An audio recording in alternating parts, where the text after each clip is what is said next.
Welcome to the 2022 Maui County elections. Today we have running for mayor is Jonah Lyon. Jonah, welcome. Nice to have you with us. Aloha, Paul. Yeah, it's an honor to be here. Thanks for having me. Jonah, as my first question, I'd like to just get a little bit about your background so that our viewers can get to know you a little bit better. Why do you feel from your background also and your civic engagement that you feel qualified to run this $1 billion corporation that we have as our county governance?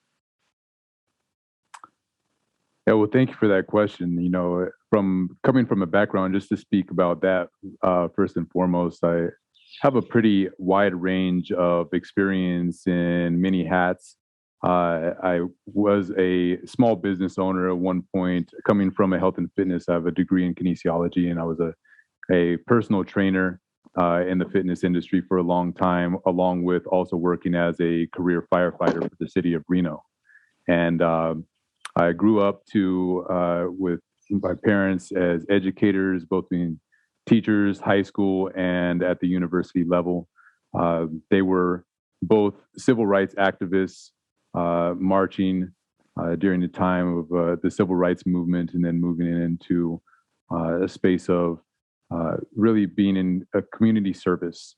And that's what I feel is probably the most important qualifying factor in any position of office, is to be of service and to be open to learning.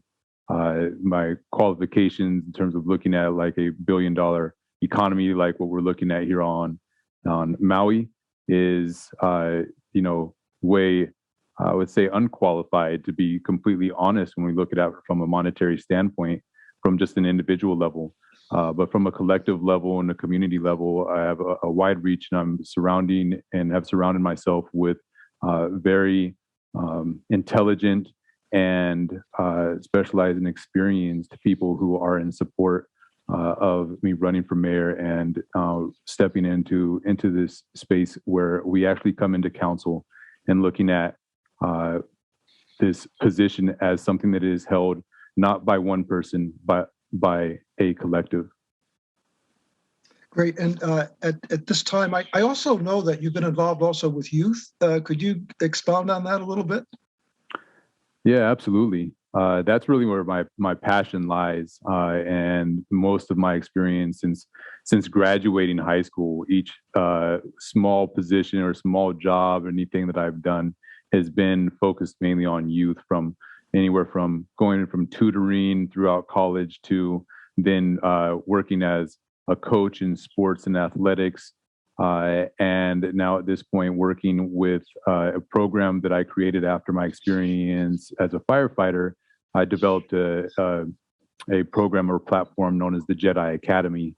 And that is all around basically environmental protection and in service to humanity. And as one of the things as a firefighter is we take an oath to protect and serve our community. And that runs still through my veins, and something that I will always stand for as long as I live. And so stepping up and being in a space to really represent, give voice and support our youth and any initiatives for our next generations. Great. Thank you, Jonah. Our next questionnaire will be Lucianne Dene. Well, hello and welcome. I don't believe we've met yet, Jonah, but really appreciate anyone who chooses to run for office. A mayor has a lot of say in steering the overall direction that a county will go. And one of the big decisions that's being made right now is about our community planning process. I just summarize briefly. On one hand, there are those who say our community planning process relies too much on input from citizens and should really be geared more towards the professional planners who are trained to, try to make plans for the future. And then there's another school that says well, the people who live in the community really know a lot more about what the community needs and what's going on there and what would work there. So, do you have any experience in, have you ever read any of our community plans? Do you have any experience in attending any meetings where any kind of planning matters were discussed? And if you were mayor, how would you treat this tug of war? Hmm. Well, first off, aloha, Lucian. It's a pleasure to see you and to meet you. And thank you for the question. And I look forward to meeting you in person. Your question. I really want to bring it back into what the focus to me is. This, what I see the mayor position is.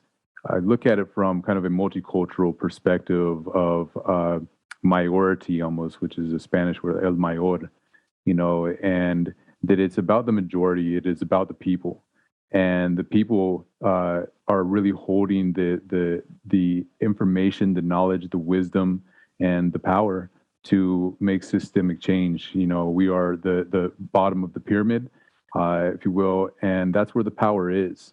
And so as we access that, we have a much more expanded perspective that is actually very connected as a community. And so anything that we're planning is coming from the community as opposed to coming from a person sitting in the position of mayor, in this example, that is steering the ship.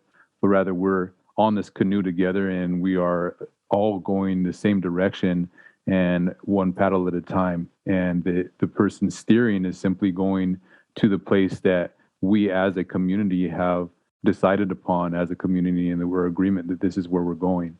And that way, when we get there, we're all there together. We're all happy and joyful because we've actually landed in the place that we've set forth to lodge into the land. Mahalo. Thank you. Thank you for that very directed answer. I'm going to pass it on now. Let's see. Bruce I Douglas? think you're next. Yes. Bruce Douglas? Yeah. Aloha, Jonah. Aloha, Bruce. A complex question is the battle cry of this election right now is affordable housing. Because we all know price of land and rentals has gone sky high.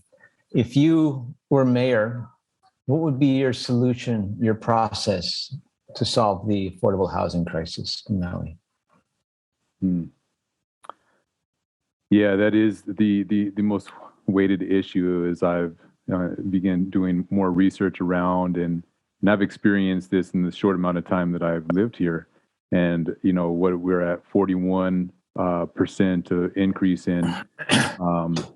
in rental or the cost of living, and it's skyrocketed. The values, the property values, everything going up. So many people moving here from other places that have an exorbitant amount, have abundance, have prosperity, have been in there. The dot-commers in Silicon Valley, so much of that, and from all over the place. Not just the location.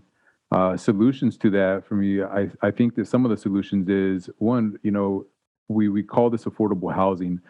The affordable is such a ambiguous kind of hard to put our fingers on and wrap our hands around, our heads around, because who are we affordable for who? And to think about, we need to look at it from our local resident. What is our fair our fair wage that is current here? Are the wages that are earning potential and our earnings here as local Maui residents keeping up with what is affordable and when it comes to housing? And also the amount of housing that we have here, we have so much housing infrastructure actually available when we look at it from just that standpoint. But right now they're second, third, fourth, fifth investment homes for business people, corporate agenda coming in and actually buying up these homes, developing things so that they can profit off of the land and off of the tourist economy that makes up the majority of our economic flow here on Maui. And so that's another answer is like, I feel that we need to open up a way where we can utilize the infrastructure, the housing that we already have here, that it needs to be primary residence. If you're staying here, if you have a house here, it is your primary residence. And if it's not, then there needs, in my opinion, some level of tax or residual that can go back to support the economy, local economy here, and enable some type of clause to balance it out and get people into housing that live here, especially the native Hawaiians. And then also from the standpoint, if we are going to build, we have so much technology, and when it comes to building, natural building techniques at this point, it kind of stems back to what Lucian was speaking in the planning department, but to maybe release some of our restrictions around what can be built so that we can utilize the natural building techniques, utilize the nature and ecosystem that we have here to really build wonderful, beautiful homes and housing that, you know, from hempcrete to aircrete, utilizing bamboo, utilizing these things to make houses that are not so highly costed, that are cost effective, you know, instead of the high cost that we have right now. We have to ship over all these supplies, so on and so forth. So it's a massive undertaking. I understand that. And again, the solutions are within the community. Complete. Aho. Thank you for that thoughtful answer. Great. Next will be Ann Kathleen. Aloha, Jonah. Aloha, I haven't met you Ann. yet. Thank you. Yeah, I would like to address the issue about over-tourism. Our number of tourists have swelled to pre-pandemic levels, and it's affecting the quality of life for the residents. And also our infrastructure is greatly strained by this. And I wonder what you think, what your thoughts are, what has been done already to address this, and also, or what solutions you may have. Or do you feel that we're in a state of over-tourism? We have too many visitors. Absolutely. You know, it's actually I would say one of the main legs that running on, you know, is sustainable tourism. Eco-cultural tourism is on the map or the platform, you know, of Campaign Aloha. And I actually have a tour tomorrow. After we open back up, you know, post-pandemic, and being out there actually in the field and being a tour guide has been the occupation that came forth, because I was writing out a business plan of what eco-cultural tourism on Maui can look like. And I hadn't yet experienced it myself. And so I got an opportunity to do such. And so being out boots on the ground and seeing what's going on, the strain, the stress, not only on the infrastructure, but also on the people. You know, we look at like Road to Hana, for example, and what's going on out there. I was on a tour on Monday to just tell a little story. I was on a tour Monday with a couple, and we got to the bamboo forest, and, you know, we have the burnt car, you know, in one of the entryways in the bamboo forest. The other entry to the bamboo forest had rotting animal flesh carcass of some sort that was sitting there at one of the entryways. And this has become a common thing because, you know, the slogan, the natives are restless. You know, they're tired of what's going on out there because the tourists are coming in. They haven't been educated. They're not aware. They're ignorant as to what's going on. And it's become more of you know, we're at Disneyland, we're on vacation, and vacation and tourists are two very different things. I think that, you know, the folks coming in here are really our guests, you know, and this is our home, and there's a responsibility of the guest as well as the host to come into a space of education. You know, what is the culture here?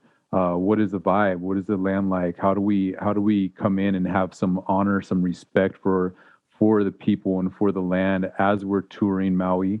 And then how do we lessen the amount of use, you know, and having all these rental cars and people just, you know, renting a car, using their rental car and go out there, and you have two people in one vehicle taking up parking spaces, not knowing what they're doing. It creates a very safe, hazardous environment.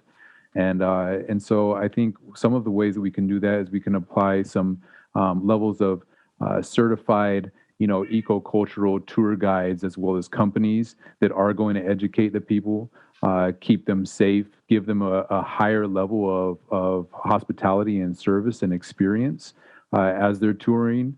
And then also to have people as they come in to Maui, that even getting here, with the pandemic, for instance, gave us an example of like people need to go through testing. They either show a negative test or they've been vaccinated and so on and so forth. What if we apply some similar kind of ideas to the educational piece of it of like, what is aloha? What is it to practice aloha? What is it to respect the people in the land here? And when you're here, what is what's the intentions? What's on the plan of action? And how can we serve that in a good way?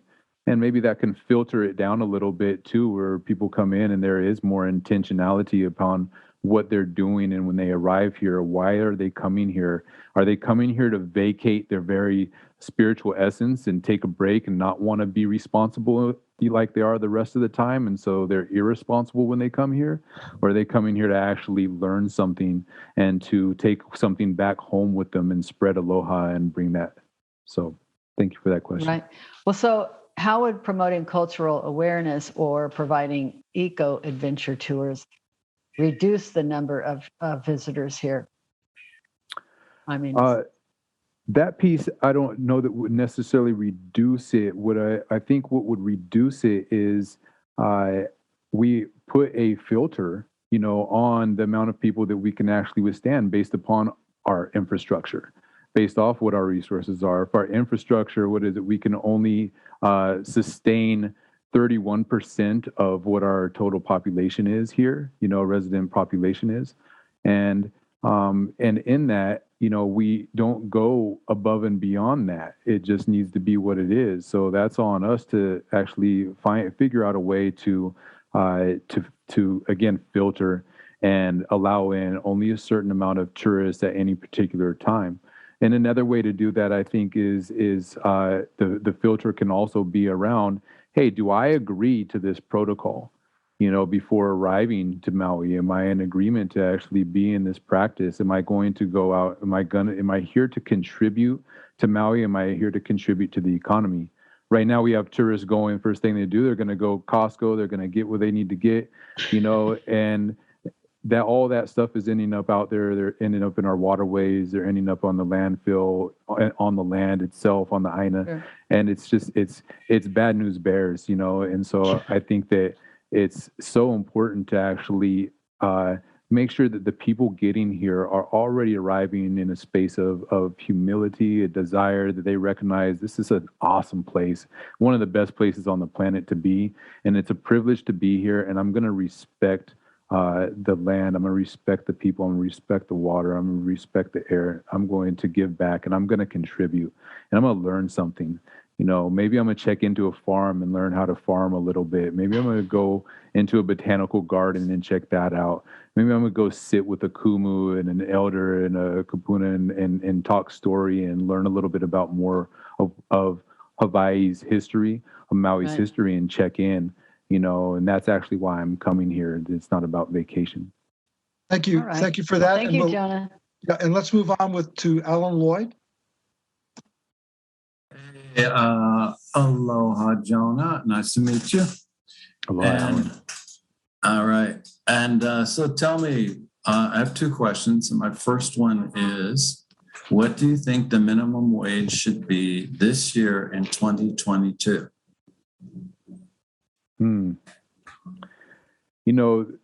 That's that question right there, right? Look at minimum wage. It's a deep one to go into. Minimum wage needs to reflect what the cost of living is. And at this point, minimum wage is going to need to be in upwards of probably making closer to $40 an hour to be able to actually answer the call to the expense of and the cost of living on Maui. I haven't done the actual math in that, so I'm just kind of shooting out there in the stars of grabbing a number. but it needs, whatever the minimum wage is, it needs to reflect that.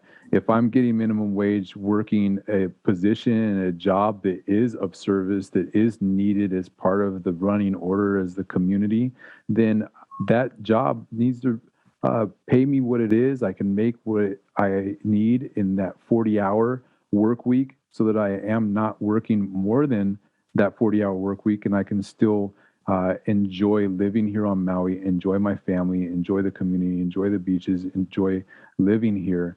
And so this is where the minimum wage needs is to actually do that. And this has been a systemic issue, not only on Maui, but just all the way around. This what minimum wage is, it has not bumped up with the inflation and the cost of living anywhere. So hopefully I answered that question there. And then my second question is, as mayor, would you work to increase the minimum wage on Maui? I would work kind of both sides of it, is to work on increasing minimum wage while also working on decreasing the cost of living. I think, that's a quick way of finding a middle ground and trying to get it all the way to one side or the other. So hit in with both ways. And, minimum wage, there's that piece of things. And there's also diversifying our economy, and opening up other opportunities, such as stemming back to like the ecocultural tourism or sustainable tourism. If that's our largest economy, how can our locals tap more into that in ways that they feel a kuleana and honor and a responsibility towards? And so just continue to merge them and seeing how everything that we're doing is all interconnected and working synergistically to be able to provide a life of prosperity and common sense. Great, thank you. Thank you, and we'll go to Mark Joyner next. Aloha, Jonah. How are you? Aloha, Mark. I'm good, thank you. Good. Thank you so much. I just wanted to reflect what Lucienne said. Our hat is off to anybody that's willing to throw their hat in. So we really appreciate it. In order to hit the ground running when you're elected mayor, how would you spell out your top 2 priorities that you would like to address right away? Great question, Mark. I think hitting the ground running, one is, the stewardship part. I think it's one of the most important things right now is to really look at Maui, during the pandemic time when we closed things down. I was fortunate enough to get here before it, be here during it, and be here after in the short amount of time of living on Maui, and to watch how fast the Āina and the ocean, like everything just really regenerated and was able to come back to a higher level of life and could feel the actual vitality of the land, of the people. And so that's where that Malama Āina piece comes in, and stewardship, is to really come in. How can we care more for this land? How can we step more into being a fully self-sustaining island, and no longer rely on and be fully dependent upon outside external resources, economics, and all the above? We have everything that we need already here. There are some things or technologies and processing centers and things that can actually support living sustainably, and so we need to build some of that infrastructure and bring it in.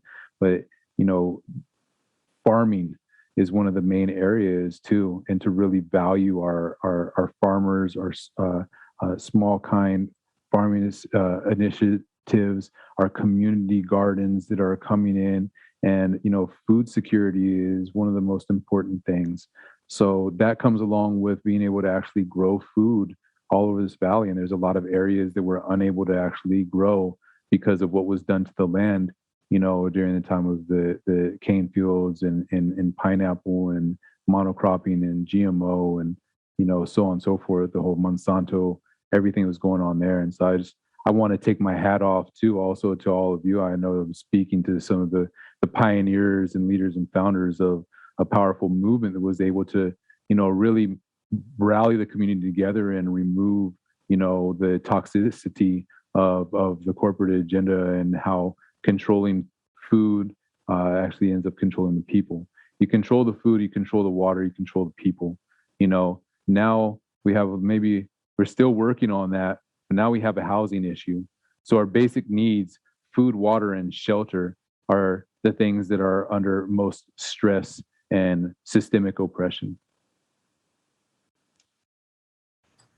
Okay, great. The second question I have is, what can you point to specifically in your background that qualifies you for this position?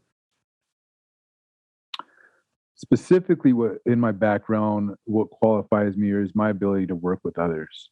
Coming back to my time as a firefighter, that brought in a level of organization and understanding about how we can self-organize, how we can come together, work together, learn from one another, and to get a job done, and really to respond to what's happening. And there's a wide range of anything that we may be responding to, but we're trained in it. And some of us have more specialization in that area, but we're able to really come together and work as a team. And that's what I feel qualifies me the most, is I've always worked on teams. I've won championships in football, the fire department, working with youth, working with organizations that is all about team. And that's what it takes. It's a team effort.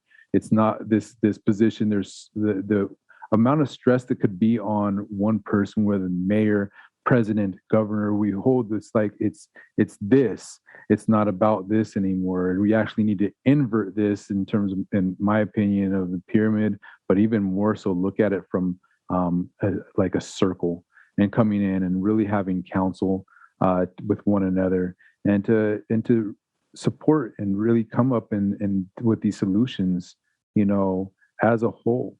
And that's what I feel is the highest, criteria or qualification is, am I open to learning? Am I open to working with other people? And how actually I step into a space of humility and not an agenda, a personal agenda of what I think is best, but rather, I don't know, but we know somebody out here does, and together we'll figure this out. Okay, thank you. Jonah, I'm going to ask the next question, and it has to do around an issue that's been very contentious here between the county council and the mayor, and that's our injection wells. Certainly, it's have had impact on our reefs and offshore wildlife that we have, our fisheries. But also we have an issue in Kihei, in particular, about some of the cesspool septic issues also. So we're having this issue of pollution, and how would you as mayor help resolve this? Yeah, thank you, Paul. When I arrived here, that was actually the first thing that I came into an experience with, is I wanted to know who's the current mayor of Maui. And so I looked that up, and it happened that there was a conversation on the injection wells up in Lahaina.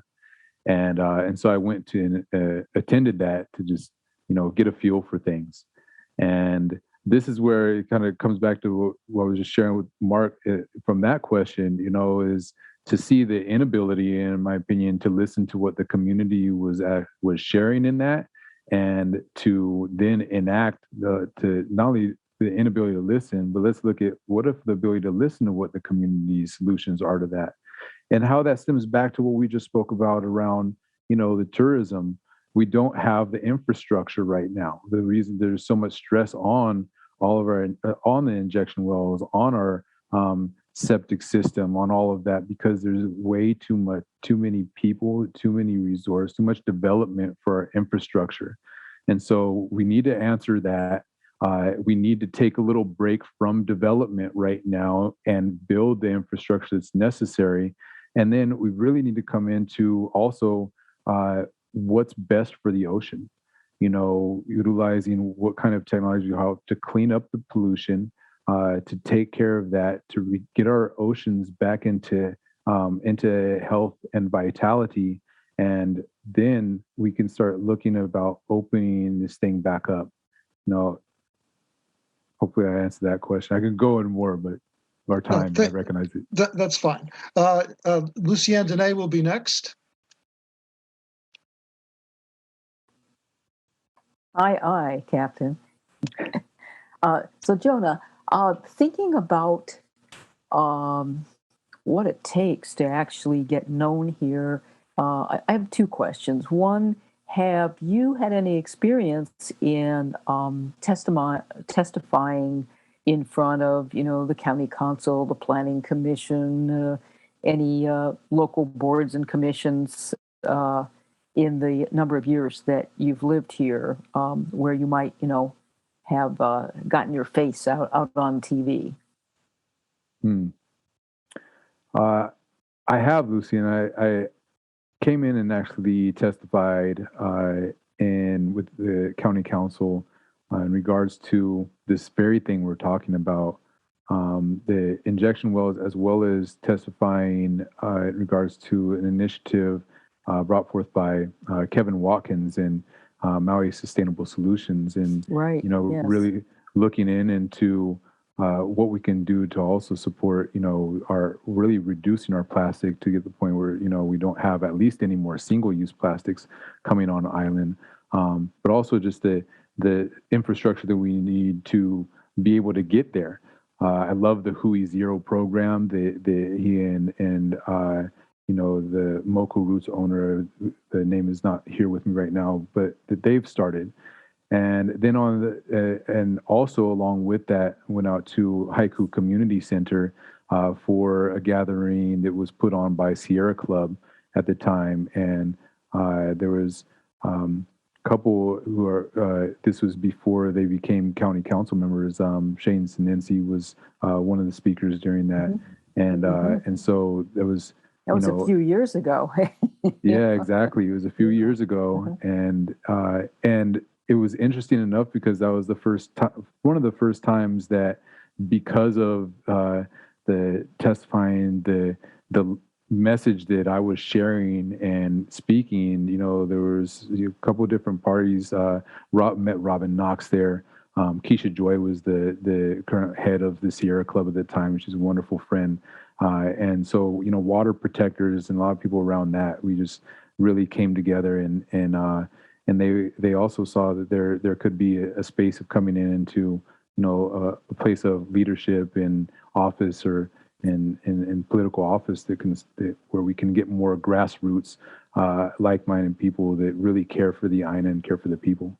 Mm-hmm. So my follow-up question, so are you planning on using kind of unconventional means to get your name out? Because, you're running in a race with some folks who have lived here all their lives, who've held political office and so forth. So to get your name and your ideas out, are you able to use social media and other things that kind of level the playing field? Yes, indeed. Yeah, very unconventional. I recognize that I'm the dark horse in this race, pun intended. And it's that we need to use unconventional tactics. I think we need to be completely unconventional anyways in this, because what's our current political system is not serving the people.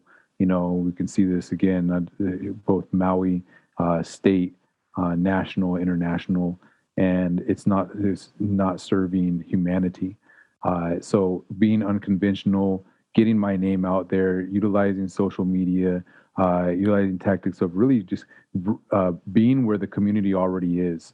Where is the community right now? What are they active in? How can I show up and be of support and service? And this is what I've already been doing, and I want to amplify that even more on this campaign. And I'm not attached to the winning on this go round whatsoever.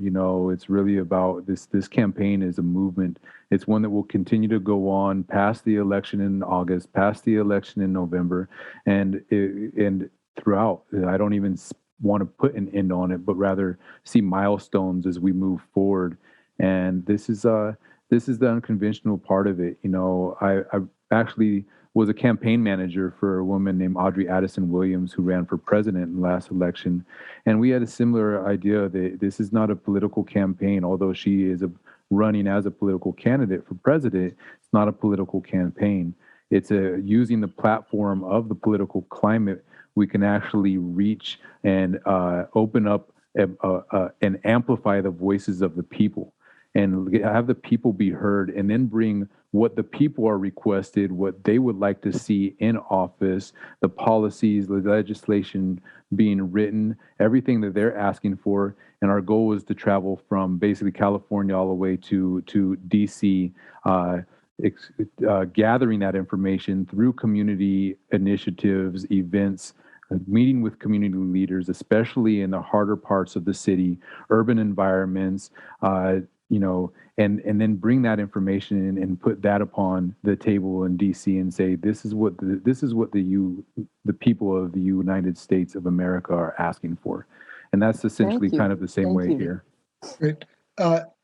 Great. Next, we'll have Bruce Douglas, and Bruce will be our last question.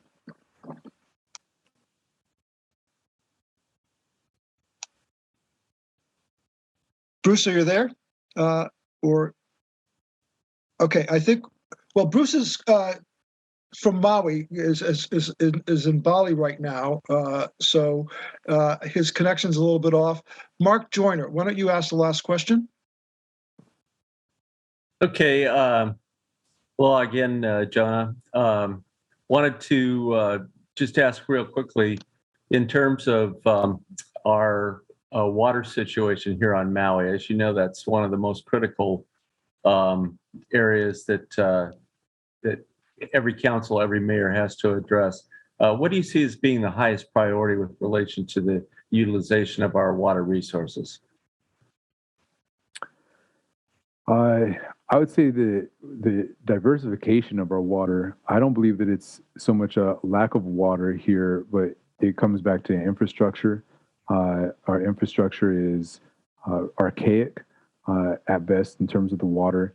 And we also are allocating too much of our water to places that is not necessarily serving our overall community. It may be serving the visitors, the tourists, the guests coming here, going to golf courses, for example, going into these large level resorts with, massive capacities. And then all of a sudden we can't get meters, we can't get water to local residents during a drought season. And, so that's one area. Also coming into technology, what would it look like if we actually bring some really high innovative desalination technology to Maui? I have a vision of Maui, and I think many also do, that this could possibly be the blueprint for the rest of the world. That this place is the place where we can actually showcase all of this next level regenerative, innovative technologies that actually is living in symbiosis and serving nature, not taking from it, and valuing life, valuing the people. And water is life. So olai kawai. It needs to be at the highest priority in how we distribute the water that we do have in a good way. Okay, thank you. Great. Great. And Jonah, before we end, do you have any final statements that you'd like to make? Any conclusion? Anything that we may have missed through our questions? Now's your time, if you can keep it to about 3 minutes. Thank you. Thank you for the 3-minute check, Paul. Yeah, first off, I just really want to honor the thoroughness of the questions and, sparking that kind of pondering, inner thought, dialogue, and for us to collectively come together and really come to these different kinds of solutions. And what solutions does each person have? One of the areas I think that a question that I did not hear in this particular moment, but is also something is around that I've heard. It's around our houseless issue, or the homeless issue here on the island, and I think that this is one that also can be looked at because so much of our house's population are native. There are locals that have been here for a while that have been gentrified through the extreme amount of the amount of cost of living going so high and through the roof, but also because part of what happens when you get a corporate monster without a soul coming in into island and illegally occupying any kind of space, that there becomes a tactic around this. And some of these tactics, we can see it back in the Native Americans, for instance, also. But some of these tactics are bringing alcoholism, bringing drugs, and making it very challenging to be able to make any kind of fair wage, make ends meet. And so that starts to drive people into depression. And so there needs to be some rehabilitation and some healing as part of our process, for our house community and just our community in general, even those that are in homes, right now and have a home and live with their families. There's still that feeling, that stress, and so how can we relieve some of that stress? And I think the fortitude that we can have when we start to come together and to come into our humanity and to realize that we are all in this canoe together and how we can support each other. How can we bring more care, more malama to each other, more love for each other? And, this is one of the main areas that I also think needs to be addressed. And so that I wanted to cover on that. And I just want to cover also, that this is a campaign, and that even though I'm sitting here, there's a circle around me, that I'm sitting in circle with many people on island who have been here for a long amount of time, that may be native and multi-generational. And so I didn't come up with this idea of I'm just going to come here and think that I know something. I know nothing, and therefore I'm open to learning, and then surrounding and bringing people in that do have a very strong connection to this land, to this culture, and how we can be of service all together. And Great. Then we have outlooks that way. So holistically. Thank you so much for that, Jonah. And again, thank you for participating in this interview. And for those who are watching on Facebook Live, you can also get all of our interviews at YouTube, our website, also at Akaku. Thank you for watching. Aloha. Aloha.